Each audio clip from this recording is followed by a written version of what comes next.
Sector और index based investment trading system के बारे में डिस्कस करेंगे। इसमें क्या है कि आपका टोटल जो इंडिया में स्टॉक मार्केट में 132 सेक्टर्स में डिवाइड किया हुआ है। हर सेक्टर में बहुत से अच्छी कंपनियां हैं, बहुत से गवर्नमेंट सेक्टर्स की भी कंपनियां हैं। तो सेक्टर रिप्रेजेंट करती है कि उस सेक्टर में कितनी ग्रोथ परसेंटेज है या कितनी ग्रोथ रेशियो निकल के आ रही। उसी के बेस पे कंपनियां उसका जो प्राइस रिवीजन होता है उसमें या उनका जो आपका प्रॉफिट और जो उनका डेवलपमेंट होता है उस डेवलपमेंट्स के बेस का शेयर मार्केट्स में जो का रेशियो रहता है उसके अगेंस्ट में अपना प्रॉफिट और उससे हम लोग रेवेन्यू अपना जनरेट करते हैं। तो किसी सेक्टर स्पेसिफिक स्टॉक्स को पकड़ने से आप क्या करते हैं, पूरे सेक्टर्स को आप सिलेक्ट करते हैं और सेक्टर के भीतर जितनी भी कंपनियां हो, चाहे 5 हो, 10 हो, 15 हो, depend on sector performance, it will effect our profitability. That means कि ये आपको सेफ साइड है, बट आप साथ में ये भी है कि आप कंपनियों में ना फंस के आप सेक्टर में इन्वेस्ट कर रहे हैं। और सेक्टर बेस्ड इन्वेस्टमेंट का सबसे अच्छी बात यह है कि इसमें आप बहुत कम चांसेस है, मिनिमम चांसेस है कि आप ट्रैप हों या किसी तरह के मतलब अकाउंट या अमाउंट में आपका ट्रैपिंग हो। तो टोटल आपका 132 सेक्टर है stock wise, means BSE 4000 plus stocks plus NSE 2000 plus stocks. इन सब स्टॉक्स का सेक्टर जो यदि आप सब डिवाइड करोगे तो 132 सेक्टर्स पे है। प्लस सेम चीज़ ETF में भी आपका सेक्टर वाइज है, जिसमें टोटल क्वांटिटी आपका 66 है। Like gold ETF, Nifty ETF, हैंसंग ETF plus America का नेस्डेक ETF। दैट मीन्स कि आप ETF के थ्रू भी आप सेक्टर या इंडेक्स में आप कर सकते हैं। तो इस मेथड्स में हम लोग क्या पढ़ते हैं कि या सीखते हैं कि हम यदि टोटल 132 सेक्टर्स और 66 ETF में यदि हम स्टार्ट करते हैं इन्वेस्टमेंट, तो आप देखते हो कि आप इसमें जो प्लस है उसमें आपको परचेज करते जाना है 2+ के रिवीजन्स पे। प्लस आपको ये देखना है कि आप उसमें प्रॉफिट जो मार्जिन आपका है वो आप 5 to 10% as per your requirement या as per your profit targets you can be chosen. आपको परचेज कब करना है? जब आपका स्टॉक 2+ रेट रिविजन्स पे हो, तब आपको लॉट वाइज परचेजिंग करना है। हर 2% पे रिवीजन पे आप उस स्टॉक को परचेज कीजिए और आपके स्टॉक बास्केट में जो सबसे ज़्यादा प्रॉफिटेबल हो उसमें आप परचेज कीजिए टिल डेट तक, जब तक आपका प्रॉफिट टारगेट आपके अचीवमेंट में आ जाए। अब इस प्रोसेस में सबसे अच्छा बात क्या है कि आप सिर्फ प्रॉफिट या ग्रीन जो स्टॉक्स है उस पर ही आप इन्वेस्ट करते हैं, जिसके कारण आपका पैसा जो है वो नेगेटिव या आइडियल आपका पैसा नहीं होता है, जिससे कि आपका जो rotation of cycle of money है वो अप्रोप्रिएट वे से आपका रन आउट होता है, जिसमें कभी भी कैश क्रंच नहीं होता है। कभी भी ऐसा नहीं होता है कि अपॉर्चुनिटी है बट आपके पास पैसा नहीं है या फंड का इशू नहीं है। तो इससे आप इसके थ्रू आप कवर अप कर रहे हो। और जो इस स्ट्रेटेजी या मेथड्स में जो बहुत अच्छी बात है वो ये है कि सपोज दैट मान लो कि आप सुनते होगे कि भाई सोना जो है, गोल्ड जो है वो आपका अक्टूबर और सितंबर अक्टूबर और फिर फरवरी मार्च में खूब अच्छा रेट आता है, खूब अच्छा मतलब प्राइसिंग होता है। क्यों भाई? क्योंकि उस मंथ्स पीरियड में मैरिजेस बहुत होते हैं, तो गोल्ड परचेज बढ़ जाती है। गोल्ड परचेज बढ़ने के कारण उनका वैल्यूएशन रिवीजन अच्छा होता है। तो मीन्स हर महीने में कोई ना कोई सेक्टर, चाहे आपका फैशन रिटेल सेक्टर हुआ या मान लो आपका निफ्टी ETF में कोई समय में, या सेक्टर वाइज मतलब आप देखोगे तो हर मंथ में कोई ना कोई सेक्टर आपको प्रॉफिट में रहता है या अच्छा परफॉर्म करता है।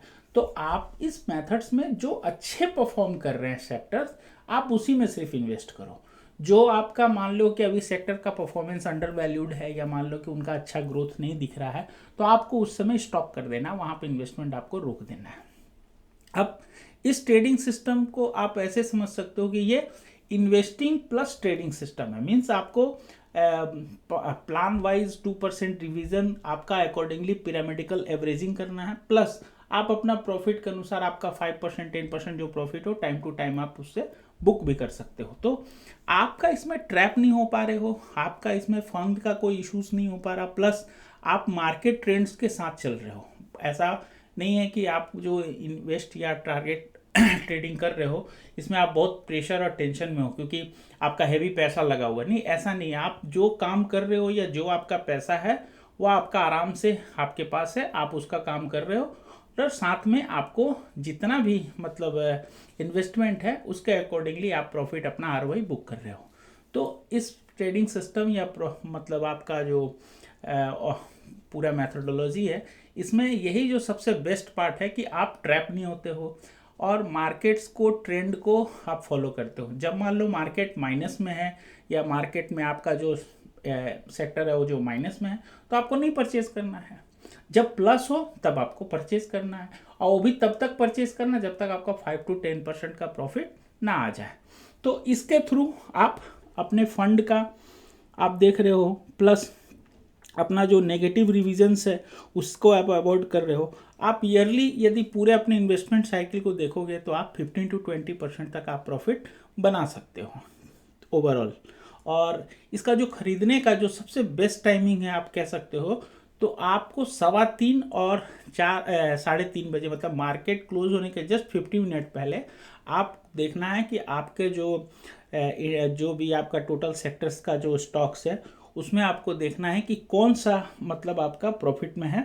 उसको आपको 2% के रिवीजन पे जितना भी आपका मतलब परचेज करना चाहो, चाहे आप 1000 रुपये से करो, 500 रुपया पर डेली करो, या जो आपका एज पर जो आपका कैश प्लानिंग या मैनेजमेंट के अनुसार आप पेमेंट करके अपना आप परचेज कर सकते हो। तो इसके थ्रू आप सिस्टमेटिक डेली परचेज करके आप किसी भी सेक्टर में इन्वेस्ट कर सकते हो, जिससे कि आपको आने वाले समय में जो आपका प्रॉफिट टारगेट है 5 to 10 या जो भी आपका है उसको आप ले सकते हो।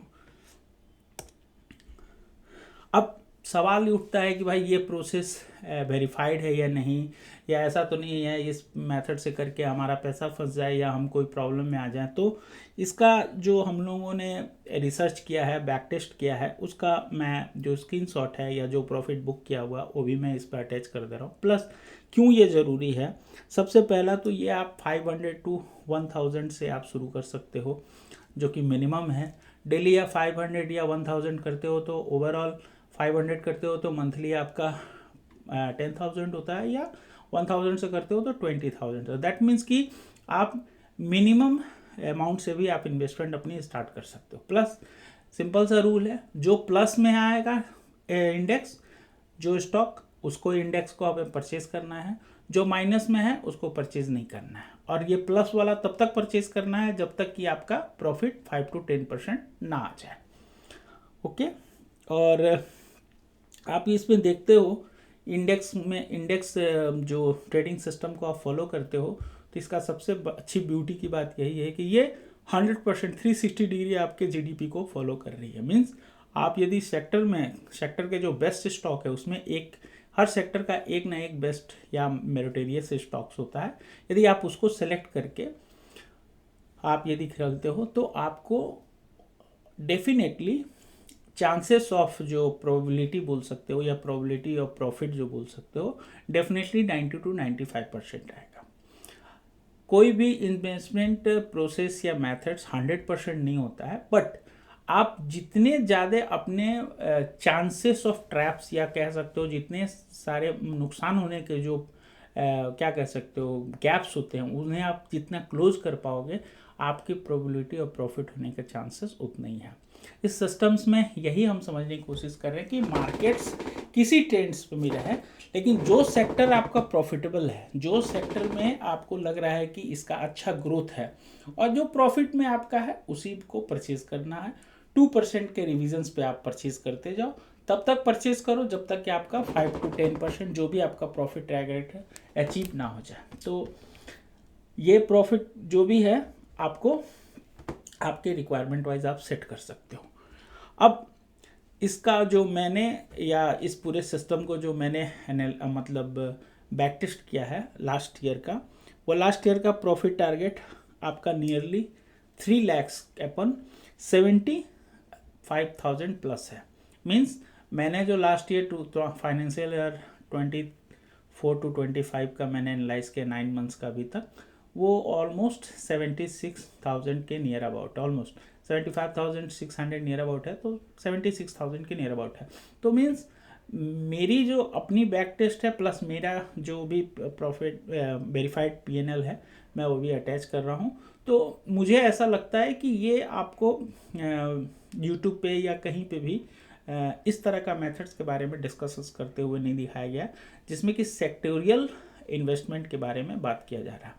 सेक्टर्स पे डिस्कस लोग करते हैं बहुत सारे, लेकिन मेरा कहना है कि आप जो बास्केट बना रहे हो टोटल सेक्टर्स को आप इंक्लूड कर रहे हो, जिससे कि 360 मीन्स मतलब विद इन ए ईयर कोई भी सेक्टर्स यदि प्रॉफिट में या अच्छी हो तो आप सिर्फ प्रॉफिट वाले को ही आप कैच करो।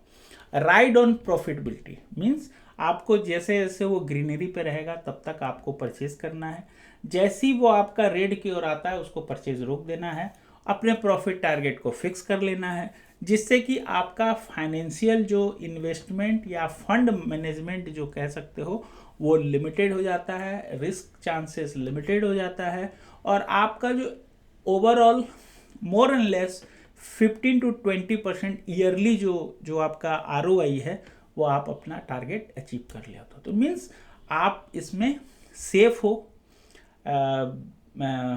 बैलेंस्ड हो, और आप कह सकते हो कि ये कंप्लीट एक ट्रेडिंग कम इन्वेस्टमेंट सिस्टम है। और इससे क्या है कि आप सेक्टर में कर रहे हो तो ये भी नहीं है कि पर्टिकुलर एक दो स्टॉक्स के डूब जाने से आपका पैसा डूब रहा है। सेक्टर का ही यदि नेगेटिव होता है तो आपका तब पोर्टफोलियो डाउन होता है, अनलेस आपका पैसा जो भी लगा हुआ है उसमें आप ट्रैप नहीं होते हो। हाँ, ये बोल सकते हो कि आपका वो ग्रोथ वैसा नहीं हुआ, बट सेक्टर में करने के कारण आपका रिस्क भी बहुत कम है। डायरेक्ट जो आप स्टॉक में करते हो उसके बनिस्बत सेक्टर में इन्वेस्ट करना काफ़ी मतलब कम रिस्केबल है, प्लस ये मैनेजेबल है, प्लस आप इसमें ओनली प्रॉफिट पे राइड कर सकते हो, means you ride on A green part. तो ये मोटो है पूरे ट्रेडिंग सिस्टम का कि आप सिर्फ ग्रीन पार्ट पे एक्शन करो और रेड पार्ट पे स्टॉप हो जाओ। तो ग्रीन में परचेज करो और जो भी आप प्रॉफिट रेट है आप उस पर बेच के निकल जाओ, तो आपको कभी भी आप ट्रैप नहीं होते। और मार्केट किसी भी दिशा में जाए आपको सिर्फ ग्रीन पे काम करना है, तो आप कभी भी आपका पैसा कभी फंस नहीं सकता है, कभी भी आप ट्रैप नहीं होते हो। तो मिलते हैं नेक्स्ट इसी तरह के किसी इंटरेस्टिंग और बढ़िया टॉपिक पे। बाय।